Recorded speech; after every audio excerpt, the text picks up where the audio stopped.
Is the funeral over yet? If so, hurry back here.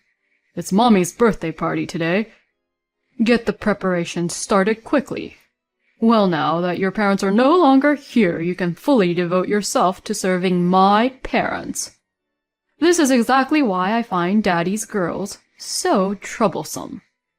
These were the words spoken to me by my husband on the day of my beloved father's funeral, after he passed away in a car accident. My anger overwhelmed my sorrow, and I decided to seek revenge on this man. With a face wet with tears, I headed towards my in-laws' house and vigorously placed the birthday cake on the table. A few minutes later, the cake melted and collapsed in a fierce blaze. My name is Julia. I'm 33 years old. I met my husband Kevin at a matchmaking party that a friend invited me to. We have been dating for a year and just got married half a year ago. But I already regret this marriage. There's of course a reason for this. "Hey, Julia, isn't the meat ready yet? You're a butcher's daughter. Why are you so inefficient?" "Sorry, everyone. My wife isn't very efficient," he said, grinning and playing the role of the domineering husband in front of his friends and their families from his student days. "If you feel that way, why don't you help out a bit?" I whispered back to him irritably. "There are things we're good and not good at.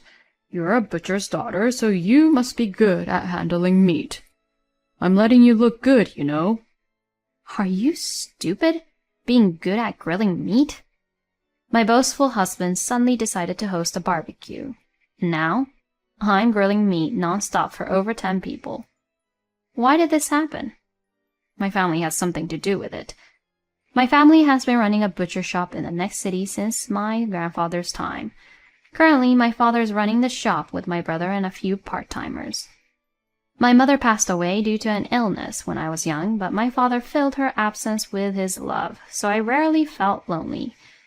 Thanks to our community-based customer service, our shop is reasonably successful, and we've even been featured on local TV a few times. When my husband's friend found out at a drinking party that I was the daughter of the shop owner, he told my husband that he was envious. At that point, without consulting me, my husband decided, "Oh, then let's have a barbecue at our place next time. I'll let you eat as much meat as you want." Of course, I was furious. Why would you decide to do something so big on your own? Eat as much as you want? Our shop isn't all you can eat. And how are you going to barbecue in a rented apartment with no yard? Do you want to burn down the house? I let loose at my self-centered husband. Even he seemed to realize that he'd messed up. "Well, I was drunk and I can't back out now. Got my pride, you know. Could you ask your dad for me? Just this once, please?" Seeing him put his hands together in front of his face and beg, I reluctantly agreed. "All right, but just this time, okay?" I regretted my decision as I asked my father to prepare enough meat for everyone. That day I was feeling down for the morning. That's because I had assumed we'd be having the barbecue at a facility near our house, but "We're having barbecue at my parents' house," my husband said, and I felt like I was about to collapse. "That's because you made it. It's been years since we've had a barbecue in the yard. I was so excited that I even worked hard cleaning up the yard," she said, completely ignoring my presence and greeting only her son. She was Mary, my mother-in-law. From the start of our marriage, I'd always had a hard time with no. I hated this woman. I don't know if she was lonely because her only son got married, but she's openly hostile towards me. It's like she's a woman who's had her lover stolen away, and I find it creepy. And there's something that I find downright disgusting. "We would have done the yard cleaning if you'd said so. You just recovered from a backache, so be careful. But thank you, Mommy," my husband said, sending shivers down my spine. Before we got married, my husband used to call his mother Mom, but after we got married, he started calling her Mommy. He must have been hiding it. I wish he had kept it hidden forever. The word Mommy, coming from a man in his mid-30s, has a particularly creepy ring to it. Like me, my husband also lost his father to illness. At the matchmaking party, he said, I can only be grateful to my mother for raising me alone. I was attracted to that filial side of him. However, after getting married, he often goes out for meals without me, saying, I'm going to have dinner with Mommy for the first time in a while on the weekend. He was what you might call a mama's boy. Mary, perhaps, pleased to be cared about by her son, looked at me with a triumphant face. Sighing, I said, I want to cut some vegetables, so may I use your kitchen, Mary? She silently watched me as I cut the vegetables, which was frightening. Then she'd say things like, What a messy way to cut! Your personality is seeping through. You're clumsy. More importantly, when are you planning to move in with me? Kevin is all for it, you know. I thought about stuffing a raw onion in her noisy mouth, but I held back. To be honest, the topic of living together has come up frequently since we got married. If she was a kind person, I wouldn't have any complaints. But a son who loves his mom and a son who calls her mommy? Nuh-uh. There was no way I could imagine living happily together. One of the part-timers quit. It's hard to find a replacement, and is far from here, so it might be a bit difficult. I keep gently refusing. By the way, none of the part-timers have quit. In fact, they're all experts who've been there for over 5 years. As I was deflecting my grumbling mother-in-law next to me, my husband's friends started to gather. Amid the clamor, the barbecue began, and I kept grilling meat and vegetables diligently. Come on, Julia. Hurry up and grill the meat, he commanded. Even his friends were more considerate, saying, Hey, Kev, you should take over for a bit. Julia hasn't eaten anything since we started. Actually, I'll take over. The meat is really delicious. Thank you. My dad would be happy. I responded with a smile, but my husband was glaring at me. In the end, I only got to eat a few pieces of meat and spent the rest of the time sweating and grilling non-stop.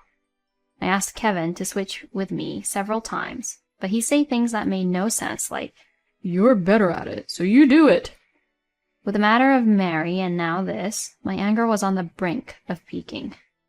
Several hours later, as we were tidying up, my husband said, Hey, Julia, what was up with you today? Don't flirt with my friends. What? As far as I was concerned, I was simply being polite and friendly to them. However, it seemed he didn't like me being all smiles. With my silent response to his ridiculous comment, Mary, grinning, said, She's a butcher's daughter, after all. She must be a carnivore. Kevin, be careful. You can always come back to your mommy if things get tough. My patience reached its limit with my husband, who didn't even try to defend me. I slammed the trash bag I was holding onto the floor and said, I'm going home. If your mommy is so important to you, you can stay here forever. And with a glowering look, I headed briskly towards the car. I collected some of my belongings at home and headed straight to my parents' house. I received several calls from my husband, but naturally I was not in the mood to talk, and ignored them all. My father and brother were surprised to see me suddenly return home, but my father was pleased. It's been a while since I've had your cooking, Julia. He didn't ask for any details. I complained to the part-time workers at our family's shop about my husband and mother-in-law, and they agreed with me, saying things like, That's enough to warrant a divorce. It's creepy for a grown man to call his mother mommy. After spending about a week in this manner, even my dad said, Julia, you can come back here for good, you know. Being divorced isn't unusual these days. Just follow the path that makes you happy. I can also go to that house with you if you want me to. He's always been good like this. At this point, I no longer had any feelings of love for Kevin, and I was almost certain I wanted a divorce. Despite me returning to my parents' house, he hadn't visited me, and had only been sending condescending messages like, You should cool down and come back soon. Even if we chose to reconcile, the outcome was obvious. I doubt there's anyone in this world who could get along with Mary.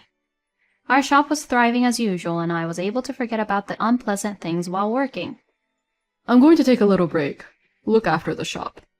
my father, the shop owner, said, and the employees responded with a yes, sir. It was a typical scene. But after about 30 minutes, my father hadn't returned. That's unusual for Dad. He usually comes back in about 15 minutes, but he's getting old, so it's good for him to take a slow break sometimes. My brother responded with a disgusted look. You know, Dad has been asking me if you've been getting harassed or something ever since you came back. I keep telling him to ask you himself. Don't worry him too much. It was clear that he was concerned about me. Just then, a regular customer, a middle-aged woman, rushed into the shop, panting. "There's been an accident at the intersection. Your father is in trouble. Hurry up and go." We had just been talking about the sound of an ambulance siren a few minutes ago. The part-timers insisted that we should leave, saying not to worry about the shop and hurry up. So my brother and I rushed to the scene. There was already a crowd of people there. "Let us through!" we shouted as we pushed through the crowd, but when we got to the scene, we were speechless at what we saw. It was hopeless. There was a pool of blood under my father's body, and the paramedics were desperately performing CPR, but my father was unresponsive, like a doll. Later, my father was declared dead, shortly after arriving at the hospital. "Dad! Dad!" I could only cry, but my brother, on the other hand, was running around handling hospital procedures and arranging for the funeral home. We'll have to close the shop for a while. Julia, let's send Dad off with a smile at the end. Also, you should properly contact your husband, even though you're separated. I nodded quietly at my brother's words. It was the first time I had contacted my husband since that day. He answered the phone surprisingly quickly. What? Have you finally decided to apologize? His attitude pissed me off, but I said, "My father had an accident and passed away. I'll give you the address of the funeral home, and the time is—" Wait a minute. What are you saying all of a sudden? Is it true that your father died? I could tell that my husband was shaken by my sudden news, but I said, "Do you think I would joke about something like this? Please tell your mother. Also, I have something I want to discuss with you after the funeral. Now I have to handle some things, so I'll hang up." I sent him the address of the funeral home in a message, and then started rushing around. However, after that, there was no contact from my husband, and he did not appear at the wake. Julia, what happened to your husband? My brother asked, and all I could do was force a smile. I couldn't get through on the phone, and he didn't respond to my messages. I reluctantly contacted Mary, but to my surprise, she had blocked my number. In the end, I couldn't reach Kevin on the morning of the funeral. "What's going on with your husband, Julia? He wasn't at the wake either," a relative asked. "Well, it seems his mother isn't feeling well, and he's taking care of her." I lied on the spot, but got scolded. "No matter how unwell she is, it's not like she's in the hospital or needs caregiving, right? It's absurd to not attend the funeral when your wife's father has passed away." I could only apologize. They were absolutely right. I don't know anyone who lacks common sense as much as him, myself. This is ridiculous. Unbelievable. Just when the funeral was about to start, I noticed my phone on silent mode vibrating. It was a call from Kevin. "I have to take this call. I'll be right back." I hurriedly went to the calling space and picked up the phone, and my husband said something outrageous. Hello? Is the funeral over yet? If so, hurry back here. It's Mommy's birthday party today. Get the preparations started quickly. Well, now that your parents are no longer here, you can fully devote yourself to serving my parents. This is exactly why I find Daddy's girls so troublesome. Without any apology to me, my husband chattered away cheerfully, which infuriated me. A birthday party? Are you out of your mind? My father's funeral is about to start. Don't tell me you're planning not to come.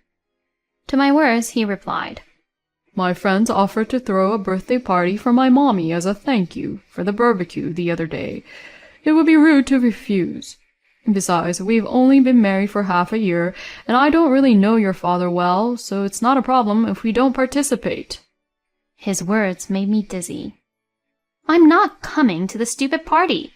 Stop making a fool out of me. I talked to my husband, trying to suppress my rising anger, but he said, "Then at least bring the cake. I asked you to make arrangements for her birthday cake from the start. I don't know where the shop is. Get over here, quickly." Indeed, I had been asked to reserve Mary's birthday cake a month ago. Basically, this idiotic husband was telling me who was about to start my husband's funeral to bring the cake now. I won't forgive this. This is outrageous. A few hours later, I was standing in front of my in-laws' house. There were loud voices coming from the garden. Sorry for the wait. It was noisy, but it went quiet when I appeared. "Julia, how long were you planning to keep us waiting? You really are an unpleasant wife." My husband laughed, but none of his friends were laughing. "Julia, that outfit." It's no wonder they were shocked. I was standing there in a morning dress. My face was messy from tears. Today was my father's funeral. The burial just finished, and I rushed over. Kevin was being annoying about bringing the birthday cake for his mother quickly. I laughed weakly. "What? Your father's funeral? Hold on a sec. Kevin didn't tell us anything about that. We only heard that you will be a bit late because of some matters. And Kevin, what the hell are you doing here?" My husband, who was being interrogated by his friend, said, "Well, because everyone kindly held a birthday party for my mom." His words were interrupted by, "Wait, what's this about a birthday party? Today we decided to gather to thank your wife for the barbecue the other day. How did it turn into celebrating your mother's birthday?" Faced with the unexpected truth, Kevin and Mary, sitting behind him, turned red. What a couple of fools. "Well, but—" Unable to think of any excuse, his words and voice became fewer and smaller until they couldn't be heard. "I thought so at the barbecue too, but isn't your attitude towards your wife too harsh? I've never heard of anyone prioritizing their mother's birthday over attending their wife's father's funeral. Are you crazy? And you too, ma'am." The gazes directed at my husband shifted to my mother-in-law, and the two of them shrank considerably. "We're leaving. Julia, we'll come again later to pay our respects to your father." The friends patted on my shoulder, and I smiled weakly. In the silent garden, Kevin said, "Did you enjoy embarrassing me in front of my friends, you fool? Apologize to me right now." Following his lead, Mary chimed in. "That's right. Apologize to Kevin. Make sure you clear up the misunderstanding with our friends. Can't believe I got such a ridiculous woman for a daughter-in-law." I stared silently at the two of them, glaring at me with their faces red. I placed the birthday cake that I was holding on the table without a word. That's right. I've been thinking the same thing, that I married into such an outrageous family. But that ends today. I'm not patient enough to keep playing family with insane people. As I spoke in a calm tone, I stuck candles one by one into the cake. "Hey!" Their faces turned stiff. Not surprising. I had prepared enough candles for her age. By the way, it was 63. "Okay, it's ready. I guess this will do for lighting up the candles." All the candles that were stuffed on top of the cake caught fire from the lighter I held, creating a roaring flame. The surroundings had gotten quite dim. It looked like a small campfire. The cake began to melt from the intense heat and crumbled right in front of Mary. "You can blow them out now. It's funny how an old woman like you is still celebrating her birthday. It's not like you're loved enough to be celebrated." I said this and gave a snort. "Are you crazy?" Kevin hurriedly poured a bucket of water on the cake. The water bounced back on the table, completely soaking her upper body. "Sorry, Mommy." I don't know if it was anger towards me or embarrassment, but Mary, her body shivering, said, "Get out!" With that, I said, "I was planning to leave without you telling me to. This is the last time I'll see you. Hey, Kevin, why don't you marry your mom, you sick mama's boy?" I thrust the divorce papers I had prepared into my husband's chest, and then I left my in-laws' house. A few days later, several of my ex-husband's friends came to visit my parents' house. They lit incense for my father's altar and spoke lightly of Kevin. Despite what had happened, my ex showed no signs of remorse. His friends were flabbergasted. and apparently no longer in contact with him. He was so hated that he was blocked on all social media platforms, and I couldn't help but laugh at his misfortune. That day we were shouting so loudly that the neighbors could clearly hear our conversation. As you might expect, he was getting the cold shoulder from them. He seemed to be participating in matchmaking parties without learning his lesson, and was banned from multiple venues because he kept trying to attend with his mother, who said, "I'll make sure to screen her properly." Kevin, who was abandoned by his friends, finally seemed to realize how crazy his mother was. He came to the shop unannounced. Julia, I was wrong. Won't you give me another chance? Instead of me, who was ignoring him, the part-time ladies told him, "Sir, if you continue to disrupt our business, we will call the police." My ex must have been also very scared of my older brother, a former judo club captain, who threatened him with, How dare you show up here? Leave in 10 seconds, or else.